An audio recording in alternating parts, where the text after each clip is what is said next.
Hi, this is Robin Dennison, and I'm going to talk to you today about academic dishonesty. This is Module 7 of 628. The objectives for this module that relate to this webinar are to list examples of academic dishonesty. In particular, we're going to focus on cheating and plagiarism, and then develop strategies to prevent plagiarism and cheating. And then I want to talk a bit about online testing specifically, because certainly strategies to prevent in-class cheating are different from strategies to prevent online cheating. So those are our three objectives. So a couple definitions first about academic dishonesty.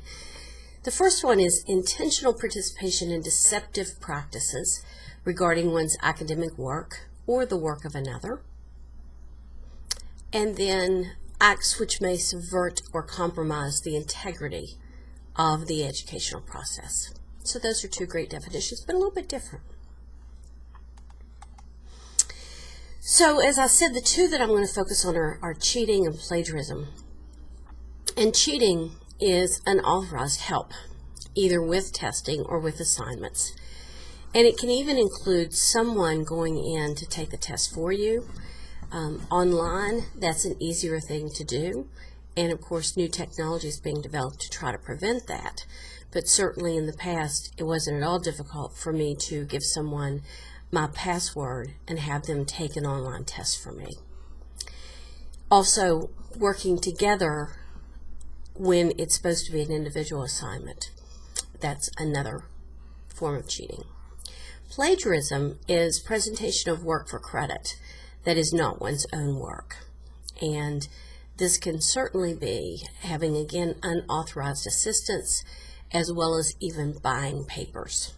And buying papers is, one of those things that is unfortunately fairly commonplace these days.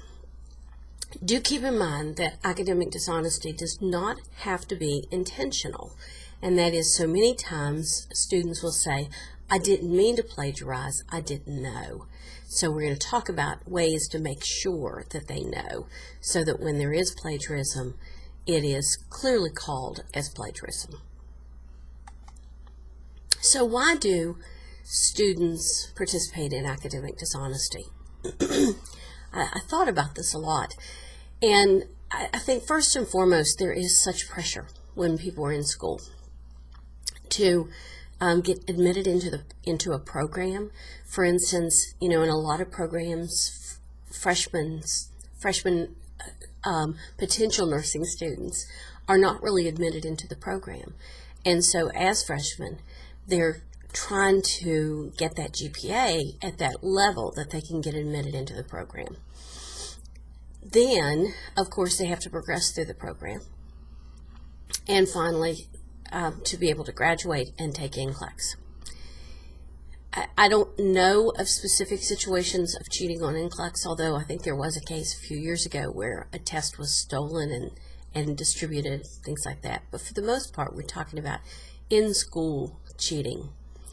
And all of these are reasons for why people cheat. The other reason that people cheat is because they can. And that is that, unfortunately, I think a lot of educators don't want to deal with this issue. And by not dealing with it, it encourages people to continue with it. Minor infringements progress over time. Sometimes we refer to this as drift, and that is students kind of feel like, well, it was just a little thing and, it wasn't a big deal. And then something is a little bit bigger deal and bigger deal and bigger deal until, obviously they are participating in major examples of academic dishonesty.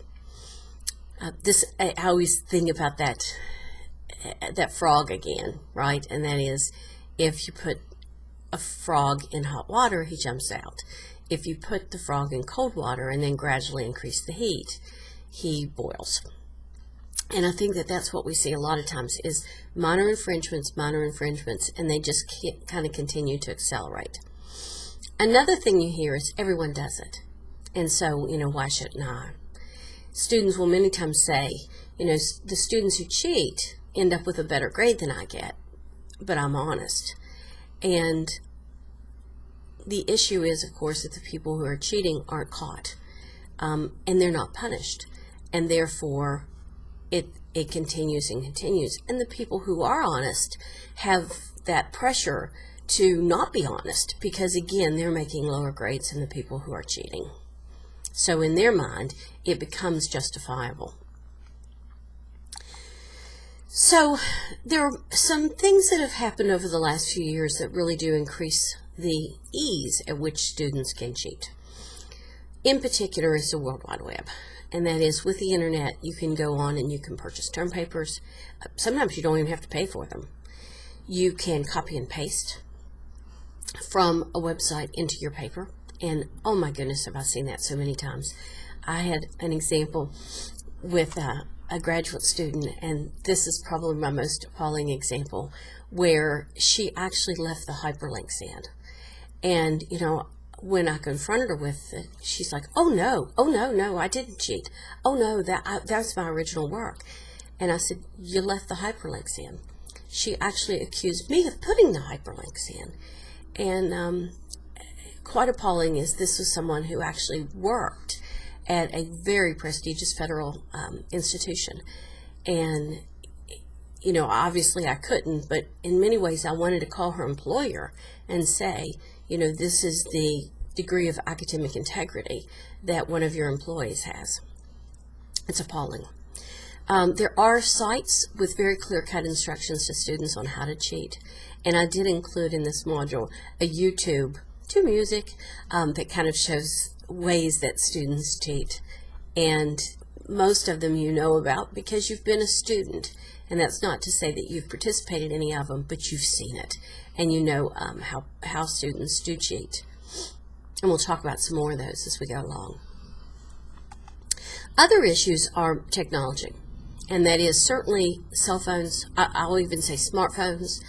And that is, there's texting, there's a camera on their cell phone, there's probably an iPod in their cell phone, and so on. So these are all ways that students can cheat. They can actually photograph the test and send it, either text it or email it to someone who is taking the test later on. That's one of the reasons why, you really do want to either have everyone taking the test at one time, or to have different versions for people who are taking the test at different times. Also, you notice I put on this slide an iPod. I was reading in something about a teacher who had heard that music helped students concentrate, and therefore she allowed them to use their iPods. And of course what they had in their iPods was recorded notes from the class. Excuse me. So certainly all this technology contributes to cheating.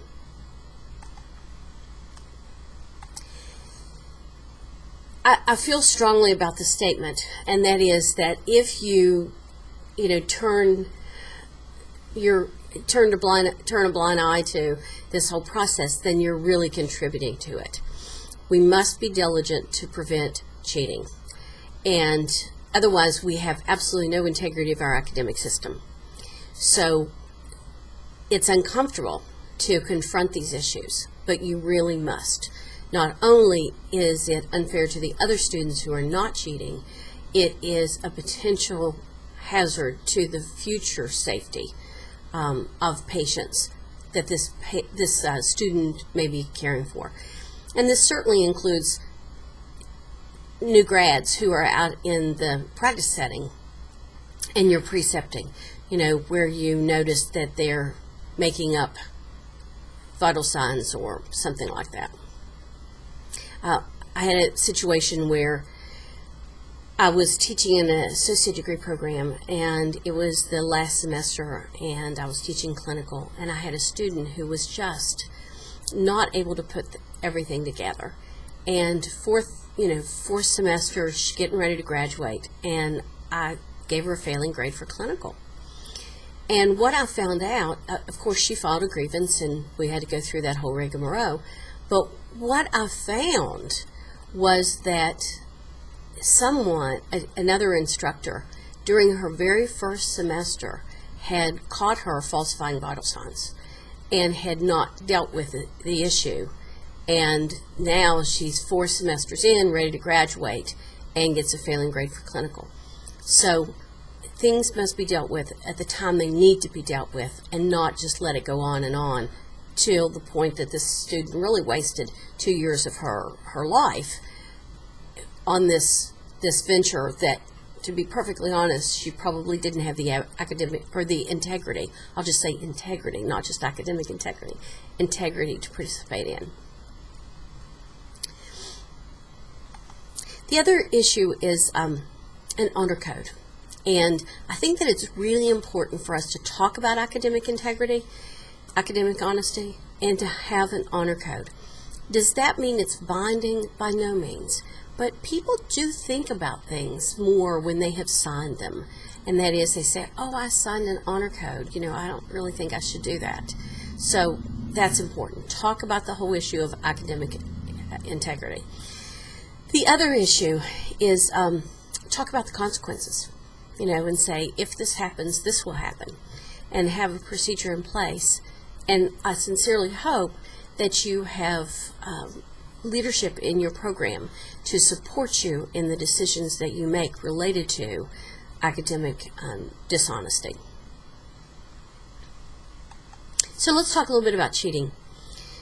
Lots of ways that students can cheat. Certainly copying someone else's assignment, buying a paper, cheating on exams, asking someone else to take a test for you, or taking a test for someone else. You know, when we talk about dishonesty, it doesn't necessarily mean that you are the one that benefits, because sometimes there's such tremendous peer pressure from friends that someone who is a good student and you think very honest agrees to be dishonest for a friend. So it isn't necessarily just for your own behalf. So consequences of cheating. I'm going to throw out what I think are consequences of cheating and plagiarism. And that is, number one, obviously if they cheat on a test, they should not get any points on that test. 0. Okay, so they get a 0 for the exam. The debate is, should they fail the entire course? My personal feeling is they should not only fail the entire course, but they should have disciplinary action related to that particular act. And that means that they will, if they don't get kicked out of the program completely, then they certainly should have to retake that course. But again, these are policies that should be set up obviously in advance, all identified for students in their student handbook, and that procedure should be followed to the T. Don't accept excuses, and that is, students can many times come up with a million reasons for why they were cheating or why you thought they were cheating.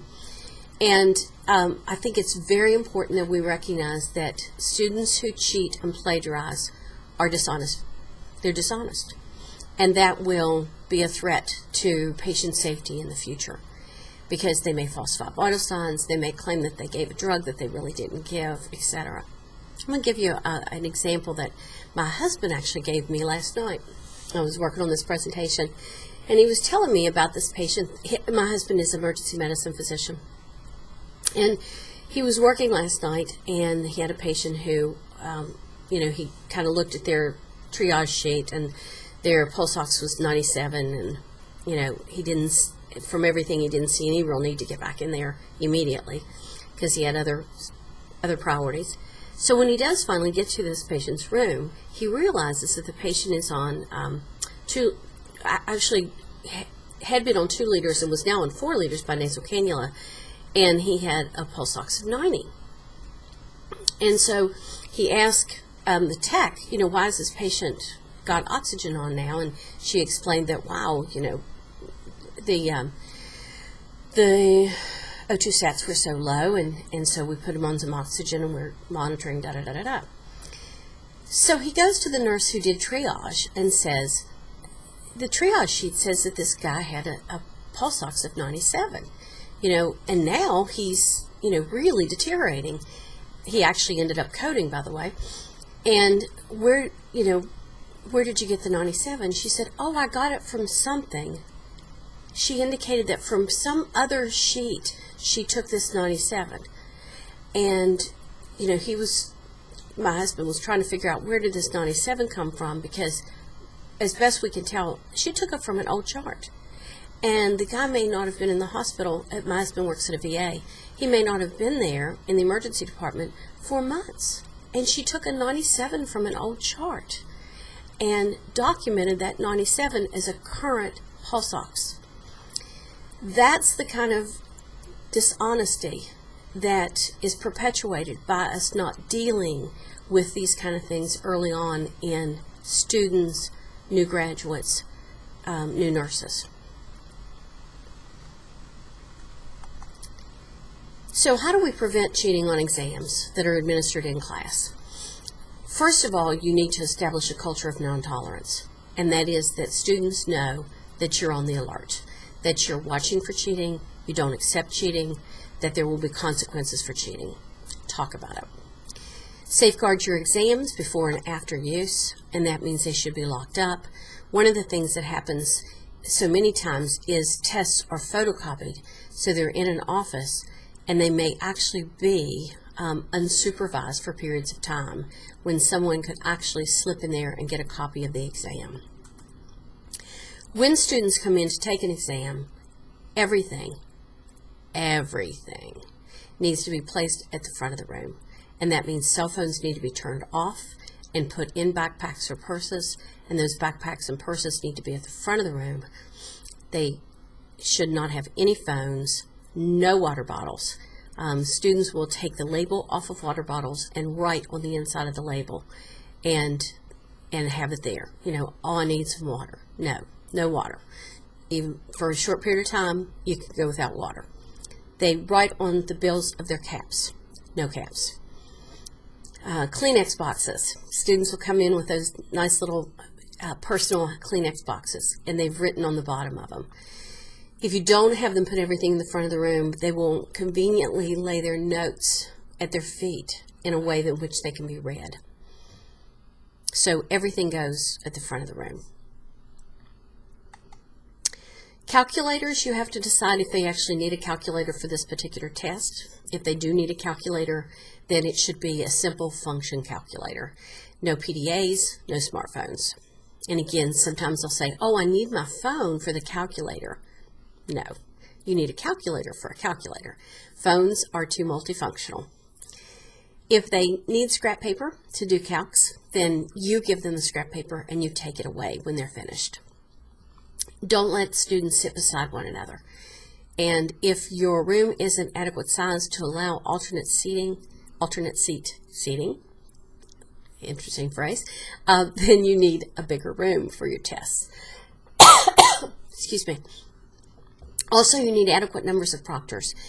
And so many times at the end of a semester, you know, we get email calls for, is anybody available to help me proctor my final exam, da-da-da. So volunteer to help proctor and ask for more proctors. So, you know, if you have, for instance, again, I've had classes of 150. For classes of 150, you need at least 3 to 4 proctors for that exam. And that is that somebody's walking up and down the aisles at all times. Someone's at the front looking at the entire room overall. The other thing that should be considered, and a lot of, in particular, auditoriums have the capability to actually videotape the entire room during the test, so that if questions come up, that you actually have videotaped evidence. Students can't even go to the restroom alone.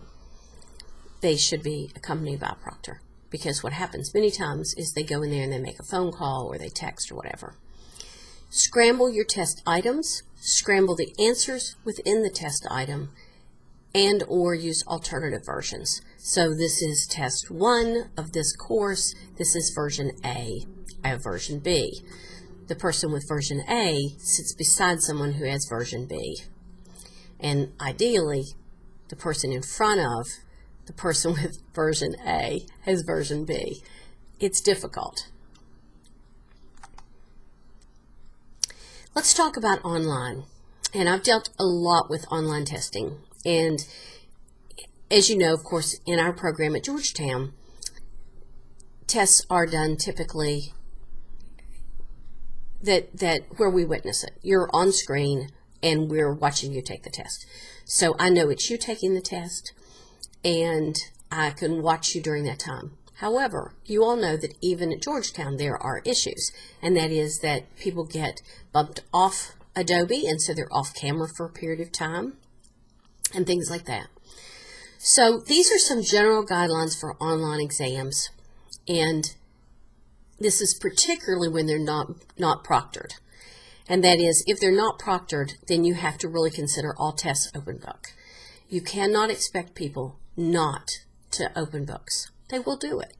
And so to be fair for everyone, you need to say this is an open book test.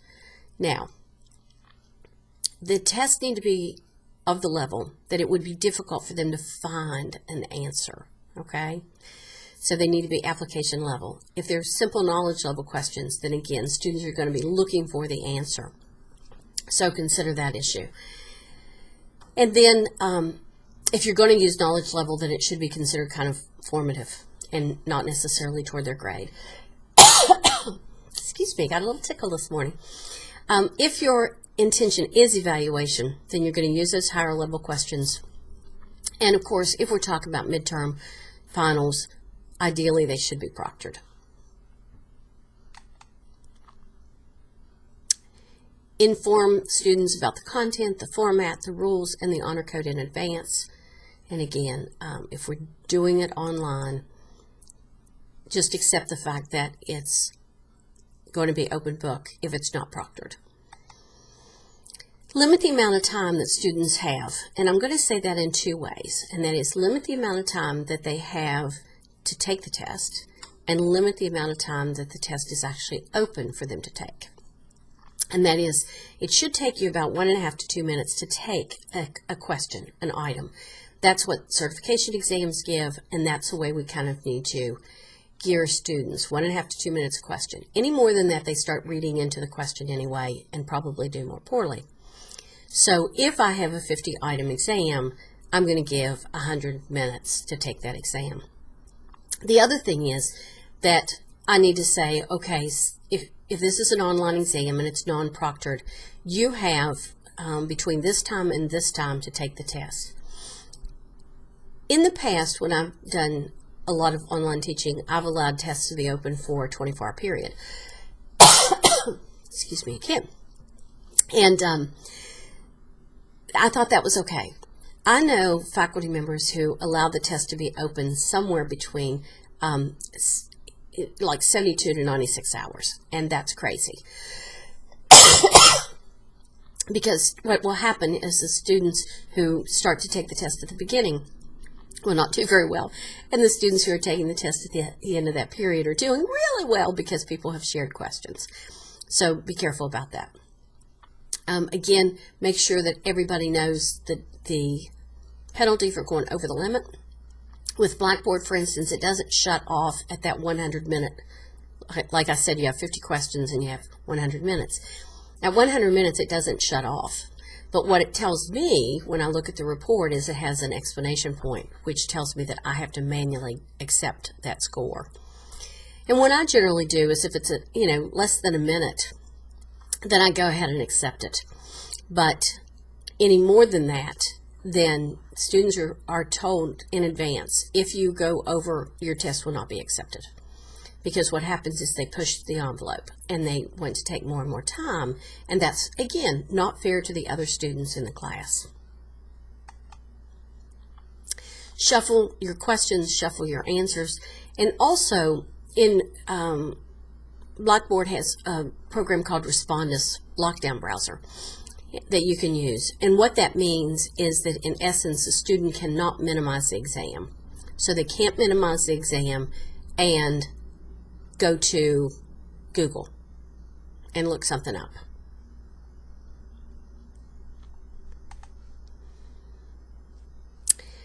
Another thing that happens is that students claim to get bumped off.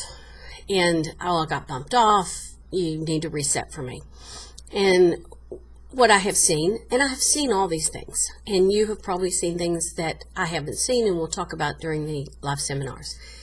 But what happens is that the student kind of brings up the test and then they print it, and they can print this test if it's an online exam. Or at least they certainly can with Blackboard. Then they go out of their browser, they look up the answers, they talk to a friend, and then they come back and say, oh, I got bumped off, and I need you to reset my test. And what I noticed is that the same students would repeatedly have this happen where they got bumped off. And so I started a policy where you were allowed one reset per quarter. And if you had already had your one reset, then you needed to make sure you went to a library or someplace where you were not likely to get bumped off.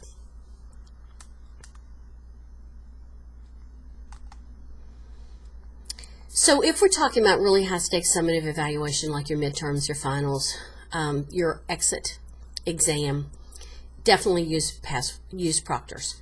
Use the password feature of Blackboard. Also, there's technology which allow a camera to watch the student at all times. And then also, if it's, again, a midterm or a final, you might want the students to actually come to campus to take their exam. Or if we're talking about online, like through Adobe Connect, making sure that I have students on camera during that exam, not necessarily having them do it anytime within this 24-hour period.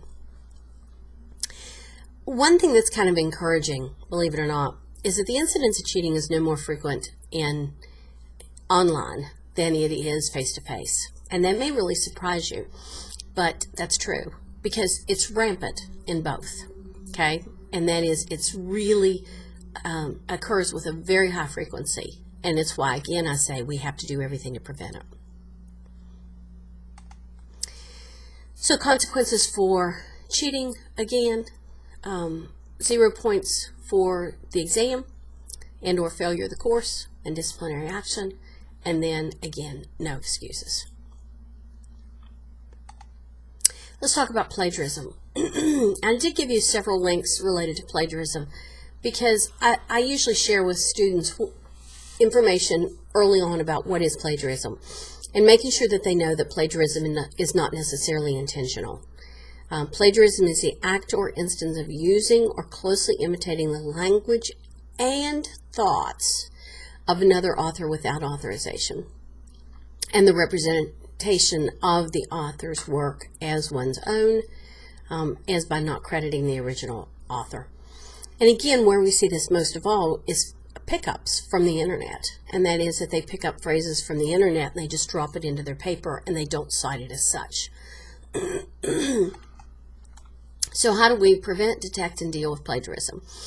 The first thing, again, I have to say in terms of prevention is talk about it. Make it very clear this is what plagiarism is, and it will not be tolerated. Okay, define it. Make sure that they know it doesn't have to be intentional. And then also encourage them to use plagiarism checks. And this is one that I listed here, Grammarly.com, where students can take their papers through free of charge. It's a free service. Some other things that help is to ask for papers in stages. And that is, first, I want your outline. Next, I want your rough draft. And finally, I want your final draft. That's much more difficult when they buy a paper. For one thing, they don't usually buy the paper until the paper's due. So it's hard for them to kind of get those stages. And also ask the student to turn in the first page of all references used. So you know that they did actually have that article in hand. In terms of detection, learn the writing style of students before testing by using discussion board. So look at how they write. In the particular paper, look for phraseology that just doesn't sound like the student. You know, sometimes you have students who most of their vocabulary is 1 or 2 or 3 syllables, and then you have these, 4 and 5 syllable words. It's usually a clue. There's a section written that looks totally different from the rest of the paper. Take that little section right there and put it in this exact phrase in Google Advanced and search for it. And what you'll find is the source it came from. So I use Google a lot in terms of suspicious phrases like that, because you can have it so that it's the exact phrase. Look for unusual spellings, and like the example I gave you earlier, did they forget and leave the hyperlinks in? That's appalling. Note students citing a mystery instructor from another college. Likely, again, they're getting that from they bought that paper, okay, or that they've in some way got information from the web, for instance, from someone. Inconsistent quote marks from Word, straight quotes from the web. You know, Word uses directional quote marks, whereas the web, they're usually straight. Ask the student questions about the paper. Tell me more about da-da-da-da-da. Use commercial software. There are two that I'm aware of, TurnItOutSafely.com and TurnItIn.com. And so what these are commercially available software packages where you basically you upload the paper. Now, one of the things that's difficult about that some people have trouble with is they keep the paper. At least in Turnitin, I know they keep the paper. I'm not as familiar with Turn It Out Safely. I found that one just last night, actually. But with Turnitin, they want to keep the paper because then they want to, of course, be able to check future papers against that paper. So that sometimes depends on how you think about it and how your institution thinks about it. Sometimes violates FERPA in terms of privacy for the student. Another thing is to look at the file properties, and I bet many of you have never even really looked at this aspect, and let me show you what I mean by this. This is basically I went out to File, okay? If you see on the left, I went to File, and then I looked at Info, and this particular file that I had up when I did this was just the instructional design table for this particular course. But what I want you to do is to look over there at the related people and the basically the authors, and that is the author is me, and it was last modified by me. And if this paper came from someone else, it will many times say that person's name under author. Now, a really savvy student would likely copy and paste into a brand new document, and therefore they would be the original author. But most students aren't aware of this particular aspect of Word. And then my final point is, again, how do we deal with plagiarism? 0 for the paper, and or failure of the course, and disciplinary action. And what I generally say on my rubrics is, I make that clear. Failure of the paper for any plagiarism. And that is, you know, it's not just like a slap on the hand. You failed this paper. And generally, even if you say you failed this paper is probably about 30 to 40% of your grade. A 0 on a paper pretty much makes you fail that course, unless that paper wasn't worth very much to begin with. And again, no excuses. I actually had a situation which was quite interesting. I had students who were doing a group paper, and they knew my policy on plagiarism very well. And they came to me, see, there were 5, I think, in the group, or 4 in the group, and everyone but one of them came to me as a group and said, we're really concerned because so-and-so gave us our section of the paper, and there's plagiarism.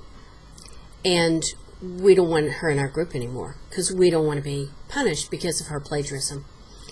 And I have had, and I'll be glad to share with you if you're interested, what I call group rules. And one of the group rules is that you could, if everyone agreed, throw someone out of your group. And so in essence, before the paper was even turned in, they threw her out of the group. And I talked to her and, tried to figure out what was going on. And she said, oh, no, I didn't know that was plagiarism.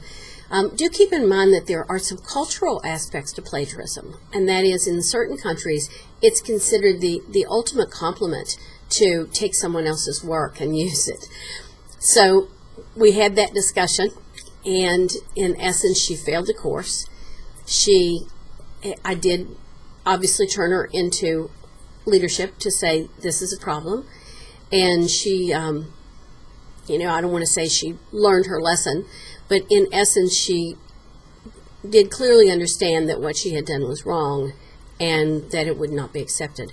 But I was really impressed with the rest of the group to say, we recognize plagiarism, this is plagiarism, and we don't want to be punished for someone else's plagiarism, especially because this is in our group paper. Well, that concludes this particular presentation. So we've talked about plagiarism and cheating as examples of academic dishonesty, and we've also talked about, of course, two different environments for testing, both online as well as in class. And I'm anxious to have some lively discussion about this particular topic when we're in our live seminars. Thank you.